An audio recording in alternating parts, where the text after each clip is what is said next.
नमस्कार, मैं पंडित भानु प्रताप नारायण मिश्र, ज्योतिष शिक्षक, श्री गणेश कथावाचक, धूम्रकेतु चैनल में आपका स्वागत करता हूं। मित्रों, ये प्रश्न असीम मिश्रा हैं लखनऊ से, उनकी तरफ से आया है कि हमको तिथियों के हिसाब से, आप जानते ही हैं भारत में प्रतिपदा से शुरू होता है और अमावस्या और प्रतिपदा से पूर्णिमा, इसी से तिथियां 15-15 दिन की होती हैं। तिथियों से ही एक महीने का हमारा सनातन धर्म से पंचांग द्वारा बनाया जाता है। तो उनका प्रश्न है असीम मिश्रा जी का कि तिथियों के हिसाब से हमको क्या खाना चाहिए जिससे हमको फायदा हो और क्या नहीं खाना चाहिए। तो आज हम धूम्रकेतु चैनल में आपको ये बताएंगे कि आपको तिथियों में क्या नहीं खाना चाहिए, और इसका अगर आप ध्यान रखेंगे तो आपको इससे बहुत लाभ होगा। जैसे प्रतिपदा तिथि ब्रह्मा जी की तिथि मानी जाती है। इस दिन आपको कुम्हाड़ा, सीताफल नहीं खाना चाहिए। उससे खाने से क्या होगा? धन का नाश हो सकता है, धन की हानि हो सकती है। वैसे वो बहुत स्वास्थ्यवर्धक होता है, लेकिन प्रतिपदा तिथि अगर नहीं है तब तो वो बहुत फायदेमंद है। प्रतिपदा तिथि को उसको थोड़ा आपको अवॉइड करना पड़ेगा।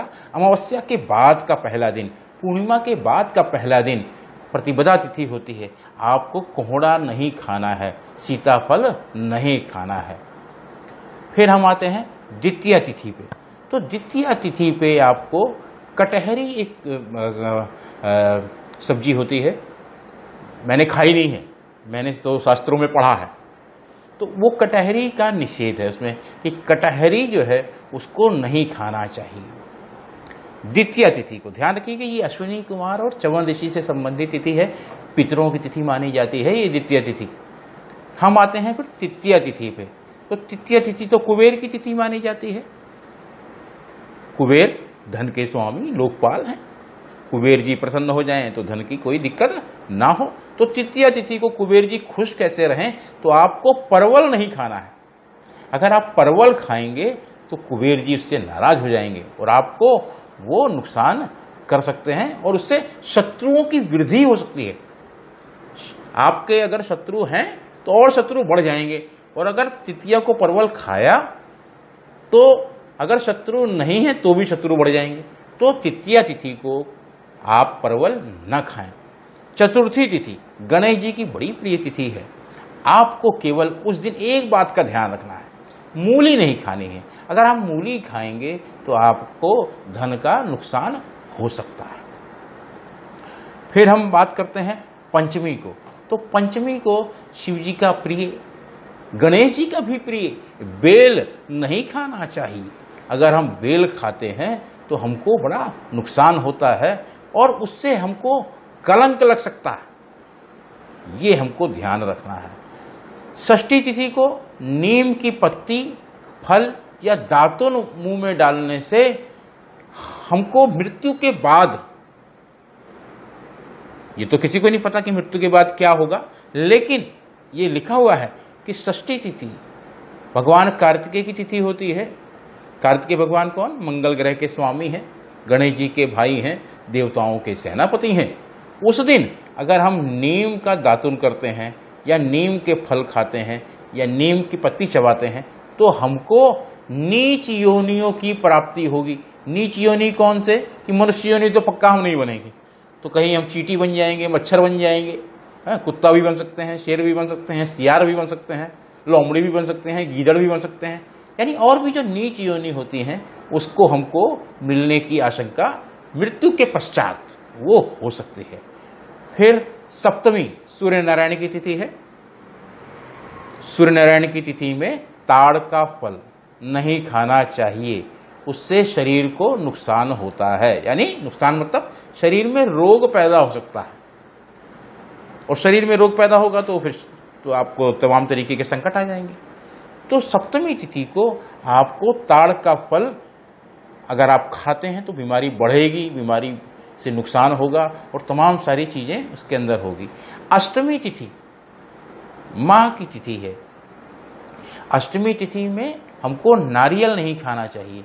अगर हमने अष्टमी को नारियल खाया तो हमारी बुद्धि का नाश हो जाएगा।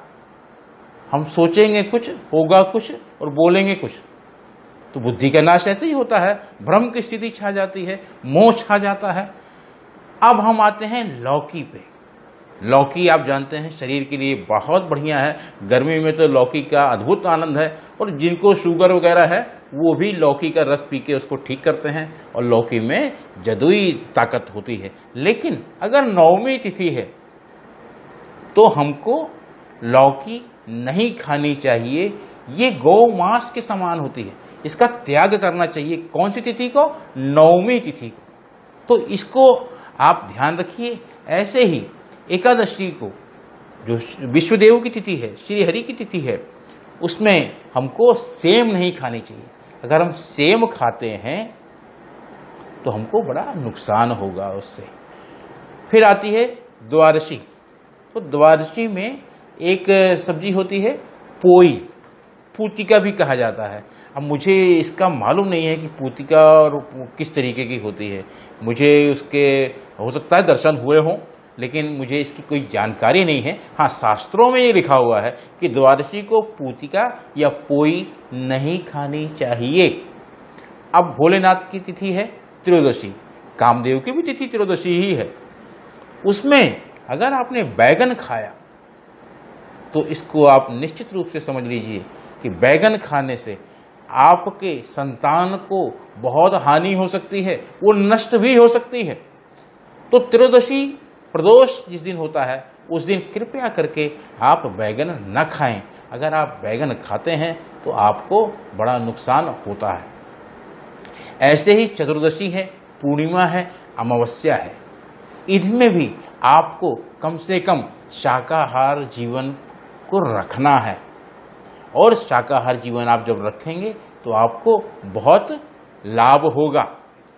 इस विषय में आपको कुछ और जानकारी चाहिए हो, कुछ आपके और सवाल हो, तो कमेंट बॉक्स में आप देखें, वहाँ टेलीफोन नंबर भी लिखा है, मैं भी बोल देता हूँ 9810164171। धन्यवाद। जय गणेश।